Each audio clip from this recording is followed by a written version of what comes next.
Hey, everybody, welcome to the next episode of the Strand Tennis Center podcast, filled with tips, advice, tennis, not tennis, just life advice too, whatever you need. Like it on YouTube, share it on the podcast as well. Thank you.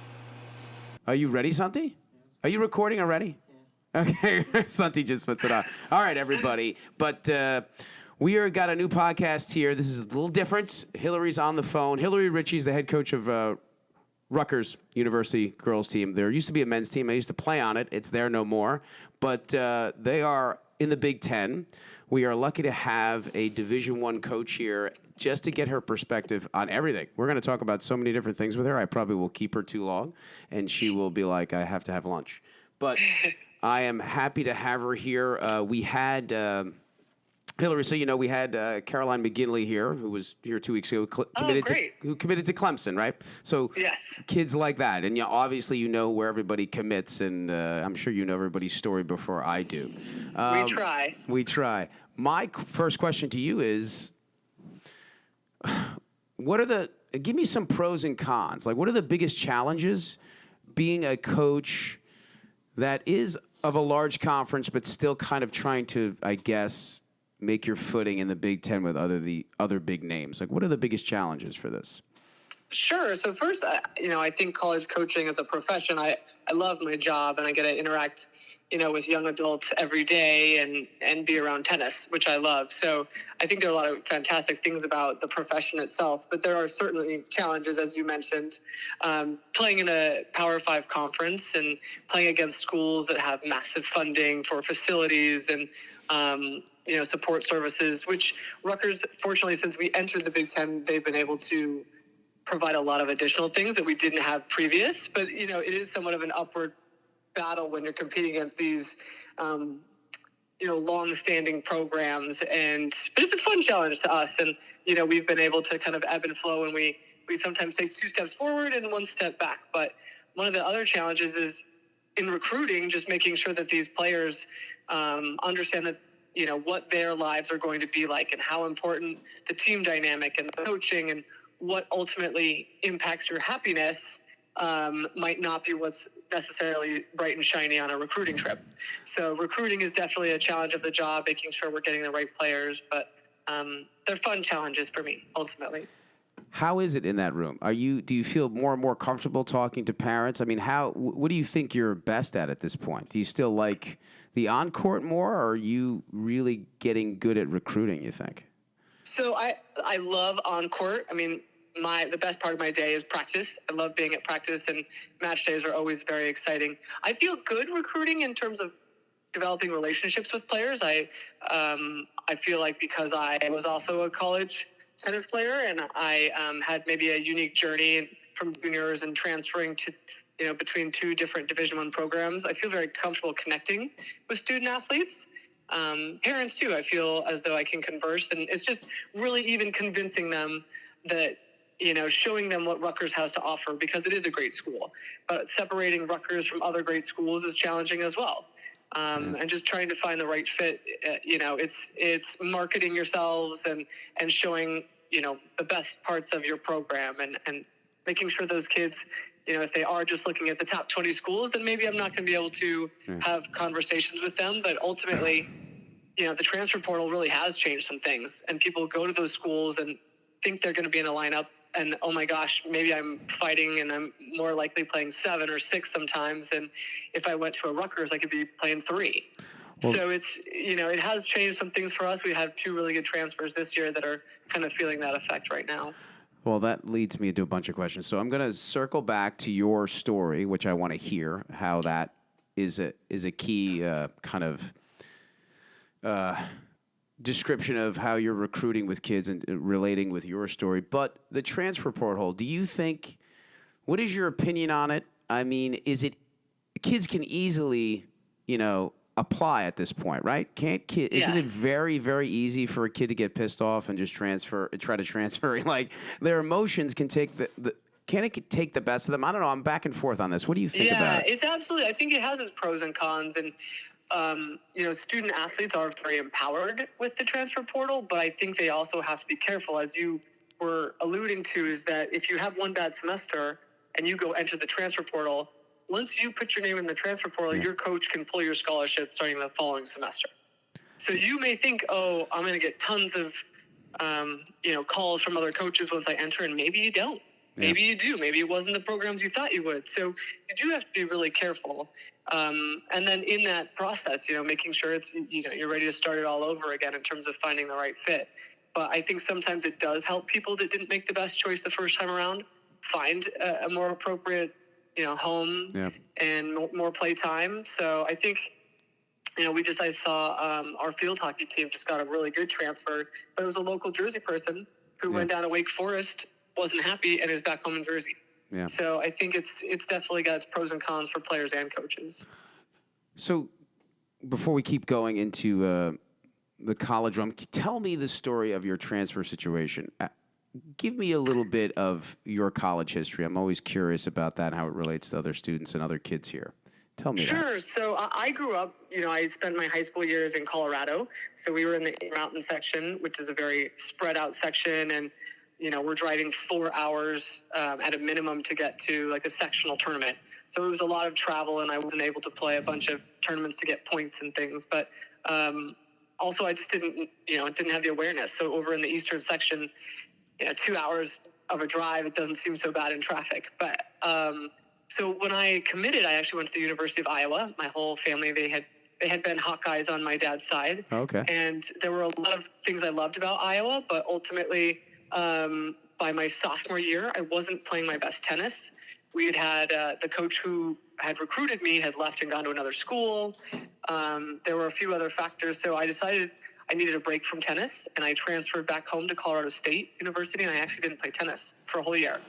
And the coach called me when I was there, and I was actually coaching a high school team and just being a normal college student, and offered me a spot for the following 2 years. And when I went back to the team, I had taken all the pressure off myself. Okay. In terms of what spot I played in the lineup, what my record was. I was just so happy to be back competing again.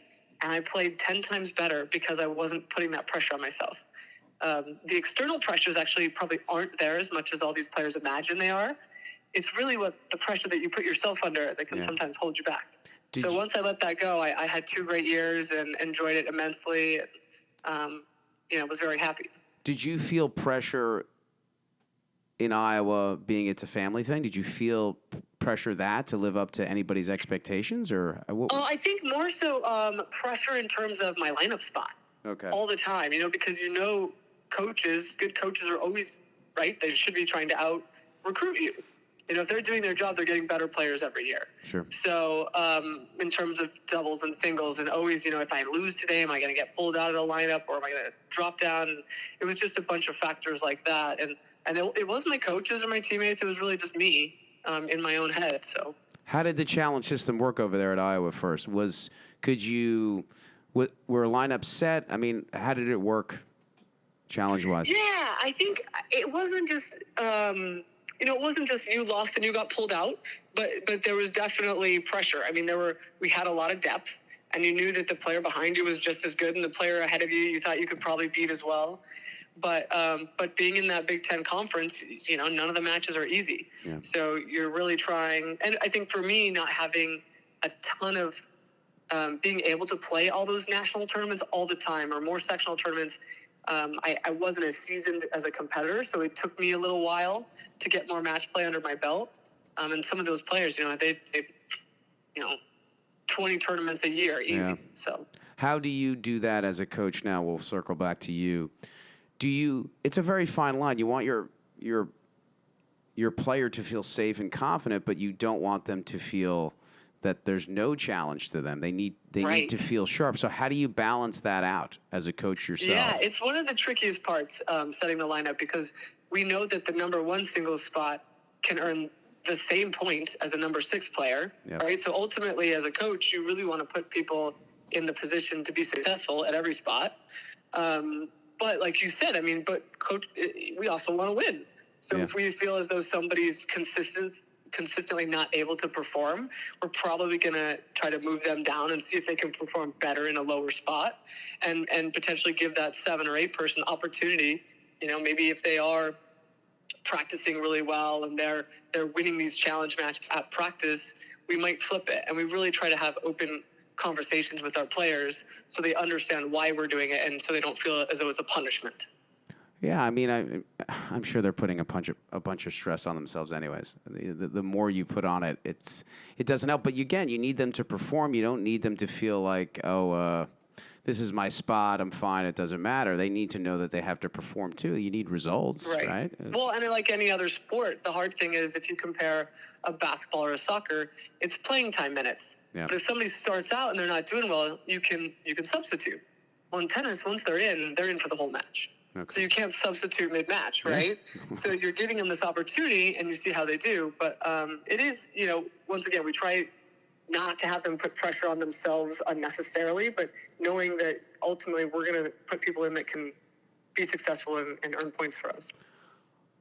Speaking of points and new formats, I mean, what do you like about new formats, about the way the doubles is played, how quick everything is? Do you miss the old way, the way you used to play, where it was full, right? I mean, what's the scoring system now for doubles? How they play? So for Division I, it's 3 singles matches, 1 set, a tiebreaker is 6-all, and no ad scoring. So it is incredibly fast. Drives me nuts. It doesn't give a lot of room for comebacks, right? If you get a quick start early on, that tends to benefit a doubles team. And I actually personally like the no ad scoring. I didn't think I would like it as much as I do, but it does make things play faster, and there's a little more intensity and focus. I think those no ad scoring points. And then whoever wins 2 out of the 3 of those matches earns 1 point for the doubles. Okay. And then we send out 6 singles matches for the remaining, 6 points out of 7.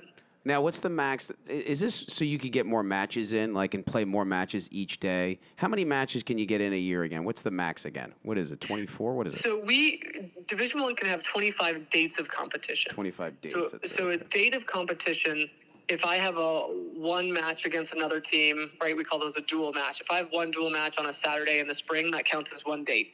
But what you'll see in the fall is if we go to an invitational played over 3 days, that actually counts as 1 day of competition as well. So there are some strange nuances to the sport. Can you play?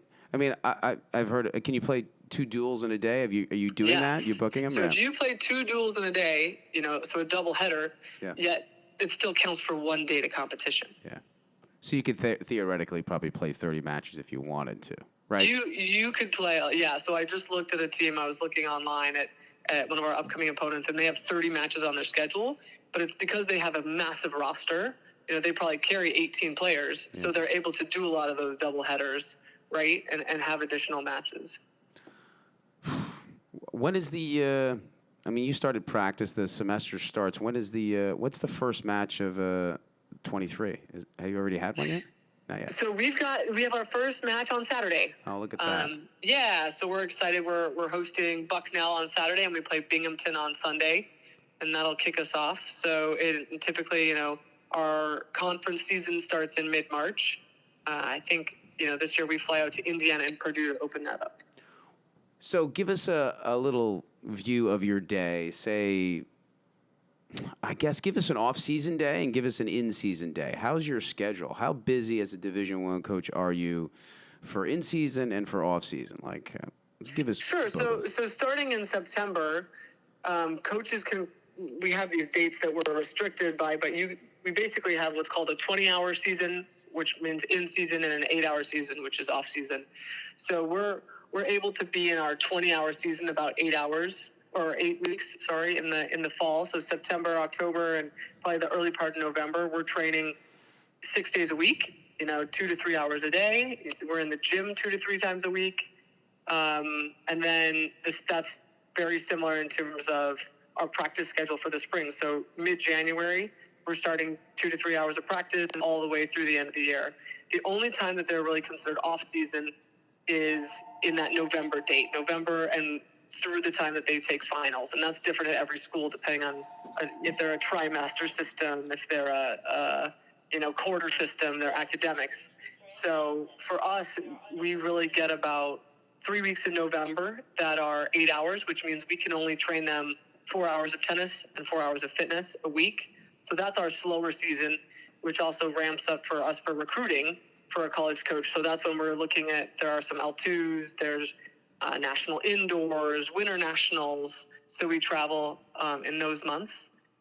Okay. And then also the summer. The summer is heavier recruiting, but we do have an exception where if anybody stays on campus, we can work with them, as long as they're voluntarily requesting hits. Okay. So we do have players who choose to stay and do summer class and say, hey, I want to practice 4 times a week. And we say, great, we'll plan that out. How many recruiting trips do you think you do in a year? How busy, how much are you on the road? Yeah, so, that really depends on a couple of things. How many spots you have to fill for each year, and then also how big your budget is. So a lot of these schools that have big budgets, they're at twice as many tournaments as I am. Sure. Because they have that travel budget. But I do also feel like when you're in the Northeast and you have access to tournaments that are very local, right? I mean, so many good tournaments in this area that we can go watch players and travel to. So the summer is definitely a heavier in terms of our recruiting. But, we've also been now starting to travel more internationally to watch players. So it's all of that. So have you felt like you've gained more traction since you've started this and you are starting to compete with the bigger schools a bit in regards to getting some transfers, like you said, or getting some recruits? I mean, how far has it come? You think so? And I think, too, it's the relationship you have with your players is really important, but also kind of how you run your program is important. Because really the relationship that you have with your coach is probably one of the biggest indicators of what kind of happiness you're going to have. If you end up having a bad relationship with your coach, you're not going to be very happy for 4 years. Same goes for your teammates. So making sure when you're in that recruiting process, don't just look at the rankings or the locker room, those types of things, because those are nice, but at the end of the day, those won't indicate what you remember in 4 years. So we have 2 true freshmen that are really talented. One from Atlanta, Georgia, and one's an international player from Eastern Europe. And then 2 transfers that are both very strong and will probably be in our top 4. Okay. Yeah, because I'm figuring, I mean, how many solicitations are you getting? How many kids are reaching out to you now? I mean, do you get between... I get at least 2 a day. Okay, that's good. I mean, and some of those are mass emails, where they're either recruiting services. A lot of international recruiting services these days, they're trying to help international players find full scholarships to come to America. Yeah. And a lot of American kids, some high school kids. The biggest thing is, if I could give advice to those juniors, is when you're sending emails, don't send emails to 200 coaches. Yeah, do that. Really try to narrow it down. Look at the roster. Look at things like, UTR or the world tennis number, or see where you would play, right? If your goal is to play, see where you would play in the lineup and email coaches that would appropriately, you'd fit within their roster. Yeah, that's a great piece of advice. Would you suggest to the kid to actually do the research, like you said, know what your team is about? What have you gotten some great emails like that where the kid actually has done some research on your team and knows something about it? It's the same thing as when you receive a blanket email, right? If I send out a personal email to a recruit after I've been, to winter nationals where there are hundreds of players, if I send a personal one and I tell them, hey, I watched your first round match, you played so-and-so, I thought you did this well, I thought you could improve here, that's going to mean a lot more than me sending an email that's just, hi, Rutgers is great. Yeah. The more information and the more specifics, and if somebody knows something about Rutgers or they have a connection to the school or they're really interested, you definitely pay more attention. Yeah, take the time. I mean, I guess I always tell kids, take the time to know what someone may need.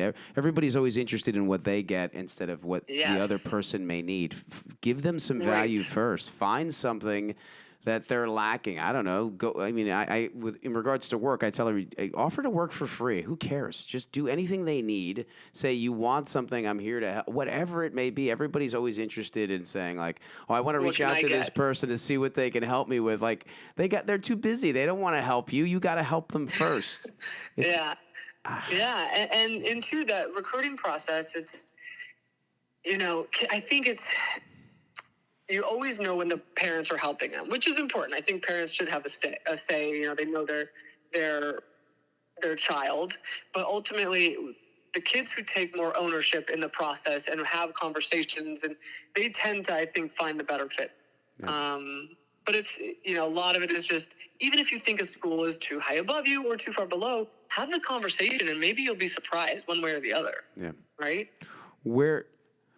I agree. Where do you think, how far can this team, I mean, this is so hard prediction-wise, Big Ten-wise. So, who's the best in the Big Ten now? Where do you guys sit? Where do you guys think you can go in a, it's so hard to tell. But it is hard. In a 2 or 3 you know why it's hard, Steve, is because we all change so much every year. Yeah. There are programs that are pretty consistent. I mean, Michigan and Ohio State, and they've been very good the last couple of years.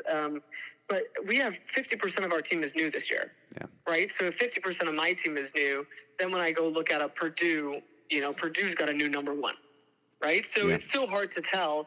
And I do think this team, I'm very optimistic. The way they performed this fall and their positivity and their work ethic is just really contagious. So I really have, high hopes for this team, but I don't like to make those predictions either. Oh, sure. No, I get it. How, now some personal questions since I went and played over there. Are they moving the tennis facility over to Livingston campus? I mean, people may not know, but there's 5 different campuses at Rutgers. Are they moving it over? Is that what they're going to do? So we officially have full architectural plans to move our courts. They will be on the Livingston side of campus. Great. And they're going to be 6 brand new outdoor courts, lights, live streaming, scoreboards, a tennis building. So we're really excited. Don't quote me because the information changes to me all the time, but they should be ready for next year. That is awesome because I've gone back there several times and I'm just so tired of the football program cutting into the tennis, but it drives me crazy. We used to have, for the history of everybody, used to have 2 sets of courts, upper level and a lower level, and now it's all gone. There's only a lower level. Half the shed is for football crap and just. Please, it's like taking an arm and a leg away. Just forget it. Just move it. Give it a good facility. It drove me crazy. Yeah, well, and too, in that same thing is we are, one of the reasons that we also wanted to move it is we're going to let these courts be technically open to students and staff as well, which I think, we hope they treat them well. But I want people to know that there are tennis courts, promote the sport of tennis. Yeah. And then there'll be a greater connection when we have matches.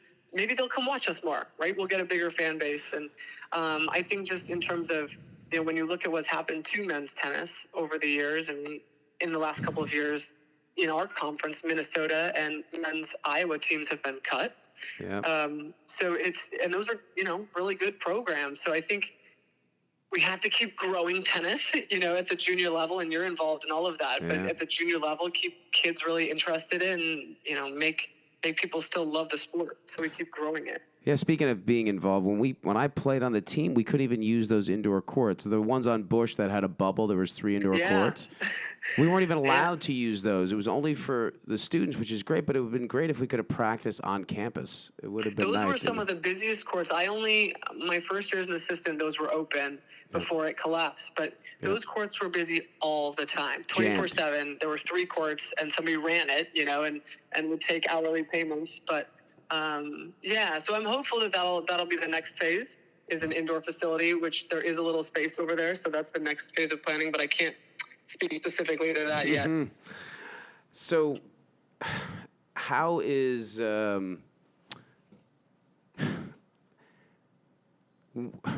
I guess my next question would be, how do you handle a situation? How here we have, there's the great parent and there's the overbearing parent. Do you get that in college, or is there enough of a buffer, or do you get parents contacting you? Do you get that parent once in a while? How do you handle that? Or the parents that you have committed to your team? Yes. So the first thing you have to do is you have to recruit. Just like when you get married, right? You have to look at the in-laws. When you recruit a player, you have to get to know the parents, right? So you know what kind of parents you're getting. But we love parental support, but also in the recruiting process, just kind of even being very honest with them about, you're sending us your child, and we want them to be an adult, and they can handle these conversations. If there's questions about tennis or playing time, that should be a conversation that they have with us. But I also tell parents, if there's something going on with your daughter or their well-being, they may not share with us because we're the coaches. Then if there's something going on that we might need to know about, they have my cell phone number, anything like that. We love having parents travel, come to matches when they can.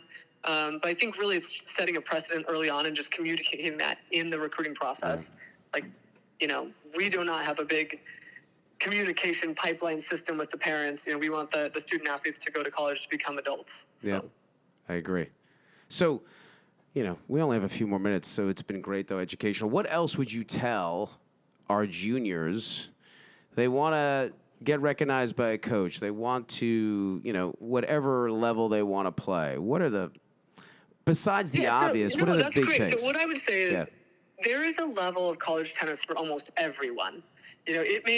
Not everybody can play Division I tennis, but there's Division I, II, and III. And if you love tennis and you want to play, I guarantee there's probably a spot for you on a team somewhere. So that's one thing I would say is if it's your dream to play college tennis, I've coached at the Division III level, and there's a lot of value in that too. So that's one thing. But also, if you want to get recognized, pester us with emails. Yeah. I mean, we may miss one or two. We get a lot of emails a day, but don't be afraid to keep reaching out. If you don't hear from the first one, send another one. Videos or we're restricted in some ways of phone calls with dates by the NCAA, but call us or, respond to our emails quickly, those kinds of things, and play a lot of tournaments. Yeah. That's one of the biggest things. Give me a couple of just technical things. What's the blackout period? When can you talk to a student? What is all? Give me a couple of those so kids know. So we can start communicating with players June 15th, leading into their junior year. Okay. Now, that date has changed so many times in the last couple of years. I hope I'm correct, but I'm 99% certain.